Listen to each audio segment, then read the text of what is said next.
Okay, here we go. So, thank you so much, everyone, for joining. This is episode number 2, and I want to welcome you all to the Valley to Victory podcast. And we talk about how you can get out of your valleys and succeed and get to victory by using the Bible. And we talk to people who have been through difficulties, through hard times, and how they get out of there. And today we have a special guest for episode 2, and it's Charlotte. And let's just get cracking by just maybe you can say a few words about who you are, where you're from, what do you do. That'd be great. So I'm Charlotte. I'm currently living in Cardiff, at uni in Cardiff, and I'm studying robotics engineering for my master's. Wow, that sounds really intense. Very impressive. Cool. Thank you so much. Let's start off with a question about you. If I remember correctly, you are baptized, is this correct? Yeah, fantastic. So can you maybe just go back to that day or the days leading up? What kind of led you to that decision? Well, initially when I started thinking about it, probably because my friends were getting baptized, which might not have been the best thing, but then I was there like, the Bible actually has some really cool things in it, and there's all the stuff about the kingdom. I was like, I want part of that kind of thing. But yeah. That's awesome. I think that's always a good place to get started, to think about what the Bible has in store for you as well. And I'm really excited, and obviously that's great that you got to do this. And I guess the next question would be, now that you've been baptized for how long has it been?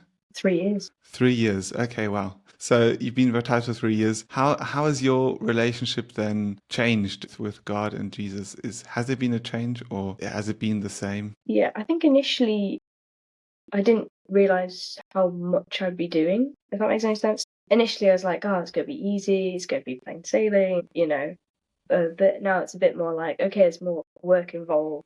I like being able to do stuff, which is more involved, which I really like. Yeah, that is great. When you talk about you like to do stuff, is there any way you are involved at the moment in the meeting in Cardiff? So initially when I was back in crew, I was on the Yeah. Bible class committee, so I was like putting in speakers and stuff like that, which is quite cool. I've organised a youth day for crew, and then on the sail walking weeks and weekends, I'm a leader. It feels really old to me because I've been going there since I was like 14. And then in Cardiff, we are looking to plan an 18 plus weekend. So yeah, getting stuck in. That's really cool, really fantastic. How do you manage to do that while you're also doing your robotics masters? How do you manage your time? Because that must be quite intense. To be fair, we're planning it for like October time, so it's quite light at the minute. Mm. Yeah, it's only 3 of us. There's 3 sisters at Cardiff that are planning it. So it's me, Eve, and Eleanor. And yeah, it's quite chill. We just take it how it is. We meet up for coffee, whatever.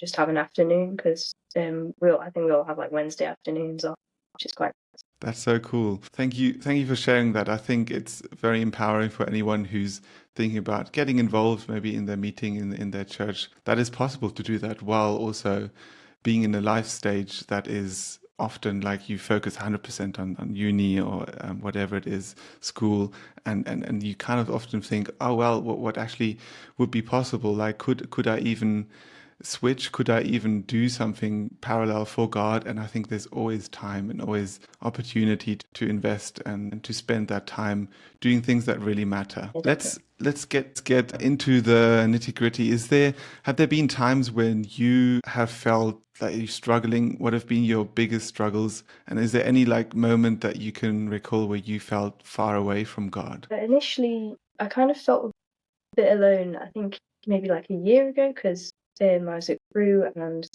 there's like 2 young people there. It's my brother and someone else. Mm. I just felt a bit far away from some young people because I don't know, they just weren't many around. But there's like, I think the nearest one's maybe 40 minutes away, which doesn't sound a lot, but it's quite a bit, so I can just meet up with them whenever I wanted. But yeah, I'd say now though, it's definitely better because I actually got stuck in with some of the older brothers and sisters at crew, which I actually really enjoyed, and I found I got quite a bit more value out of that than being a bit more obsessed about there's no young people around.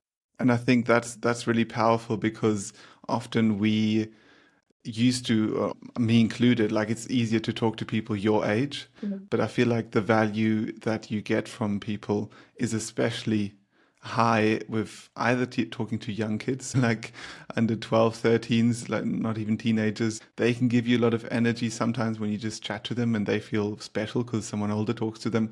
And also the opposite, like going to the oldies, the people who often maybe just in their little circle as well, and no one really takes time to talk to them. So I feel like that's really something that you're doing really well, and that's not always easy, and it can be really hard for young people in those situations. But what you're learning is for life, and that life in the ecclesia or in church is not always easy. And even if there's not many young people there, there's still a way forward. And as you say, so many life lessons we can learn from people that are older who've been through a lot of difficult situations as well. So you were saying that a year ago you felt lonely as well. Is there any strategy, any way that you were like able to then get over these situations? Like how did you get out of that? I kind of That I just got stuck in with like my church and stuff mm, like that. And I reached out to some of the people I used to chat to, and so that was quite nice as well. Because some of them had moved away for uni and stuff like that. So I reached out to them more. I went to a German youth week. Well, two of them, would have thought. And yeah, I tried to get stuck in with a different group of people as well. So I got stuck in with an orchestra as well, which is in Birmingham area, and which I now go to monthly from college, which is quite a long way. But yeah, I got stuck in with a different group of people, and started chatting to more people. that's really cool that you basically saying here that you left your comfort zone, because it's always easy to stay within your bubble. Often that'll be fine for a while, but as soon as you take that step, that leap of faith to talk to other people, to even travel a long time to get to an orchestra in Birmingham, that's really fantastic. And I think it's it's more valuable to people who are maybe thinking of taking that leap. At the end of the day, every time you leave your comfort zone, something good happens. So God is there and He guides you in those situations as well. So is there anything when you're thinking about God's word, any scripture that you'd say, well, that really helped me in that time to maybe take this leap of faith? More when I got baptized, I really like these two verses from Philippians, which are really nice. It's Philippians 2, verse 3 and 4, which basically says, "Let nothing be done of selfish ambition or conceit, but basically put other people before you." And I found that, okay, well, while I might not be feeling great, sometimes it actually really helped me to try and put other people first, because I felt like I could do something instead of just being like, "Oh, Yeah, that's a really great verse. I just pulled it up here, and if we read here, it says basically the quotation is, "Do nothing from selfish ambition or conceit, but in humility regard others as better than yourselves. Let each one of you look not to your own interests, but to the interests of others." And I feel like that is a fantastic passage, because often when we look outside, when you don't focus on yourself but you actually look, hey, how can I help, how can I talk to other people, how can I leave my bubble, then good things happen. And often the stories of other people will encourage you as well to then continue. So that's really cool. Has your faith helped you make better decisions? I know this is a hard one, but maybe you've got a few thoughts on that. yeah, sometimes, so when I was doing my GCSEs, I was quite set on what I wanted to do, and I was like, right, I'm going to do like these A levels, I'm going to go to this uni, I have I tried to have my life planned out, but then things didn't go exactly the way I wanted to do with my A levels, so I ended up doing different A levels. And then I was kind of stuck for bits of like, okay, I don't really know what I'm doing because it's going to be really hard to get into uni. So now I'm just taking stuff step by step. So when I was applying for the unis, I was there like, well, it's going to be really hard to find a degree in engineering without maths. So I tried to apply for like foundation years in kind of engineering subjects that looked cool. And so I ended up with, I think, automotive, aerospace, and robotics. And then I was on a youth weekend, and I was like, oh, well, one of the courses is going to be 5 years, but it looks really interesting, which is the one I'm doing now. And the others are only 4, but they're like in Bristol and South Wales. And then I reread one of the emails, and Cardiff had actually accepted me as a first year instead of foundation year. So Oh, cool. I ended up doing robotics, which I never thought I would be doing. So I would definitely say take stuff step by step at this point, because sometimes it works out better. Yeah, that's a powerful lesson, and I can relate to that. I also started applying for a different course and happened to then get into a totally different one that I didn't expect to get in. And I feel like God always guides you in the right direction. Like sometimes you think humanly you've got this master plan and you try and figure it all out, and these are the steps and this is my career.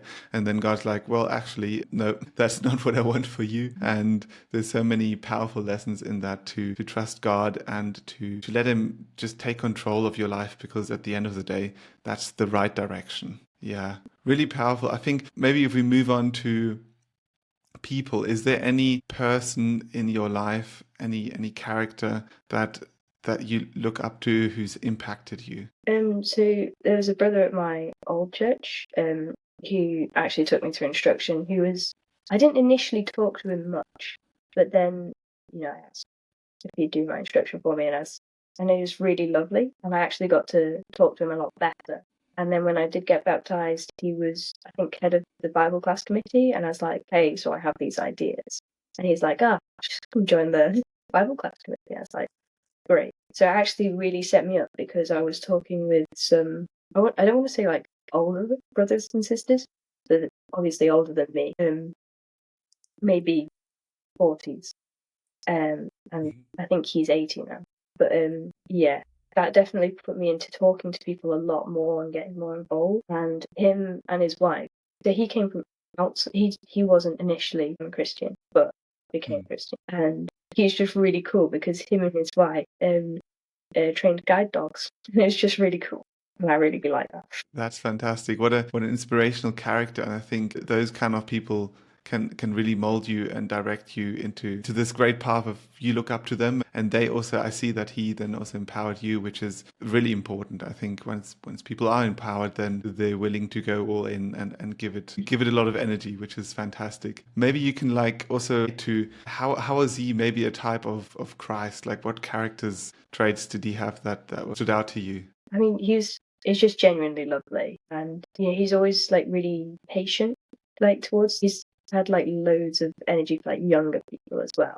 So especially for me and my brother, he's that would encourage us to go to things, and yeah, he was just really lovely person to be around. So cool. Yeah. Yeah. I think people like that, it's insane that they may that they in the situation in that time, like you were there and he was there, and obviously you then had this opportunity to connect, and that's super powerful. Thank you for sharing that. Is there anything, like if you think about the future, like where you want to go, but also like the big picture, the kingdom that you like, that keeps you going every day, your vision of the kingdom that you like, that drives me to get out of bed and work for God? I mean, personally, I find it really hard to imagine the kingdom, because I can't really picture things. And so I think what keeps me going is just, is the characteristic of Christ, and because, he's able to get up each day and know what's going to happen to him. And, and he just kept going, and he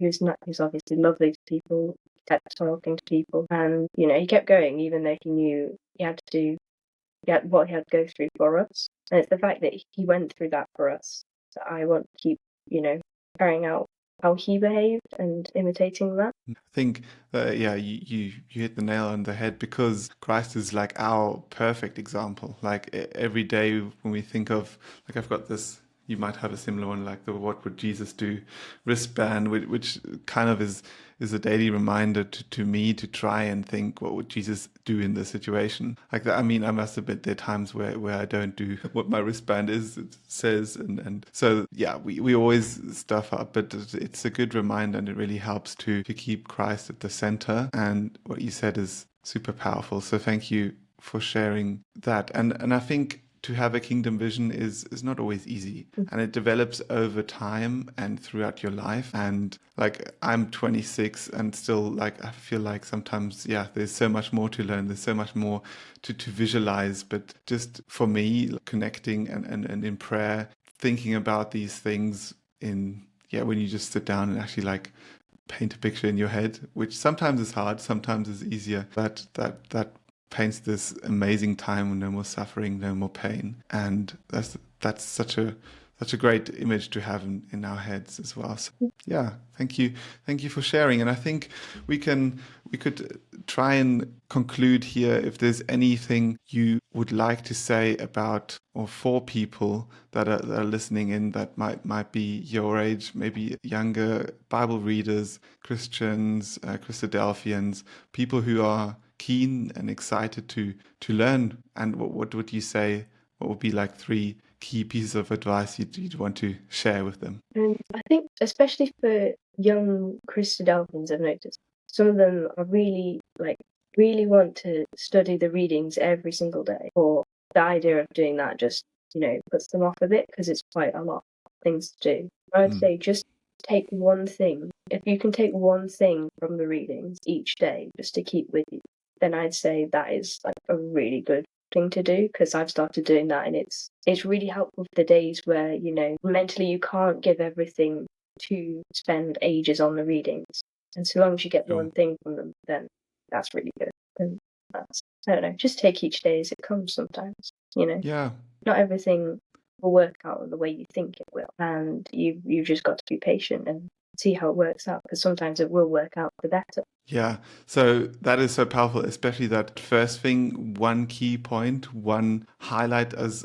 I like to call it. I'll share with you. I'm reading this book, and one of these, I write like these little notes, and here's my highlight for the day is talking to you, which is one little thing that I try and plan. And then when that works out and we get to have a conversation, then for me, that's a success. And I think the same in readings, it can be overpowering if you, so for people who don't know, there's the Robert Roberts plan, and you have 3 sections of the readings. So they're planned for morning, midday, afternoon, and often they're 2 or 3 chapters. So in total, you might be reading, I don't know, 6 to 8 chapters a day, and it can get really overwhelming if you try and go through all of that in one day. And obviously there's times in your life where you can do that, and that might give you a lot of energy. But I feel like, especially when your day is full, just sometimes one chapter, reading that and finding one powerful thing that you can put into your lives that you can change, like that 1%, you can then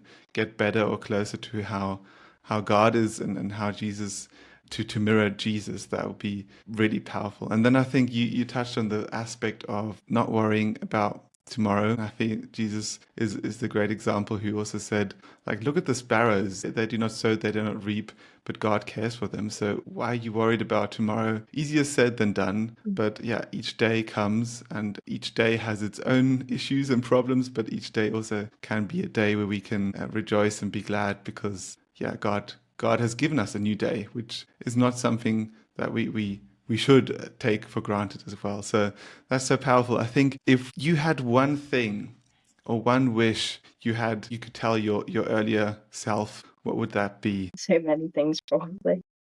Just get stuck in, just put yourself out there and get stuck in, because the very worst that'll happen, it'd be like, we have enough help, we don't need to help, kind of thing. But you get to talk to loads of people, loads more people, the more you get stuck in the thing. And you get to talk to different kinds of people, different groups from different areas, different ages as well. Yeah, so that's such good advice. I think often people want this golden nugget, but as you say, sometimes it's just about keep going and don't give up, continue on your journey, and you're doing just fine. Thank you so much. Thank you so much for your time as well. Is there any way, if people maybe want to reach out with Charlotte, talk to her, is there a way that they can connect with you? I think I've got Instagram, which is the best way. But I've got 2 Instagram accounts. One's public, one's private. There's my public one. It is a photography one, so I might not see it initially. Thank you for your time. We'll close out today. Thank you everyone for listening, and thanks for being a guest on this podcast. See you all next time.